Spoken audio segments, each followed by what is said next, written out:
Chers collègues, alors voici venu l'heure de vérité. C'est le pacte de non-censure entre le gouvernement, le parti socialiste et LR va ou non se matérialiser sous nos yeux. Nous allons dénouer un premier mystère: comment un gouvernement a-t-il pu mettre son sort entre les mains des socialistes qui nous représentaient lors de la dernière présidentielle. 1,5% des voix, 30 pièces d'argent sous forme de suspension de l'horrible réforme banque, si importante aux yeux de la Macronie qu'ils avaient usé scandaleusement du 49.3. Face au refus majoritaire de l'Assemblée de la voter, nous allons déjouer un second mystère, celui qui a conduit LR, qui nous explique qu'un réforme bombe était un enjeu vital nécessairement pas à traiter. Tous crypto-communistes, tous ceux qui s'opposaient à l'allongement de l'âge de la retraite, eh bien ils acceptent la suspension en échange de l'assurance de ne pas retourner devant les électeurs. Je voudrais donc, chers collègues socialistes et républicains, vous dire solennellement une chose: par opportunisme, vous avez livré un concentré chimiquement pour des manœuvres, des ententes et des arrangements que les Français aujourd'hui ne supportent plus.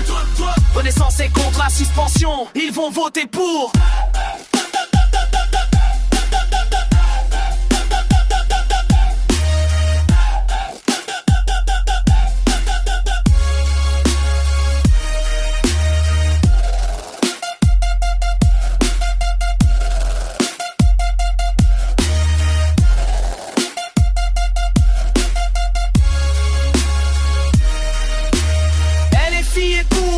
Voter contre, les communistes sont pour, ils vont voter contre, peut-être s'abstenir. LR est contre, ils vont voter pour. C'est là qui abaisse la politique, c'est cela qui refuse le Rassemblement national. Alors chers collègues, nous serons quant à nous peut-être les seuls à être cohérents.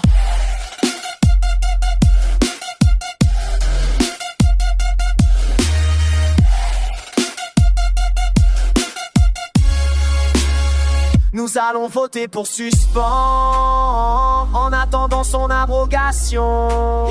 La réforme borne injuste socialement, inefficace économiquement. Et ce vote, contrairement à vous, nous allons l'exprimer fièrement, la tête haute, parce que ce vote pour vous sera la martyre immense. Et de la loyauté, c'est cela l'honneur de l'engagement politique, c'est cela que nous défendons par ce vote aujourd'hui. Parce que notre seul souverain, notre seule boussole, notre seul allié, c'est le peuple français.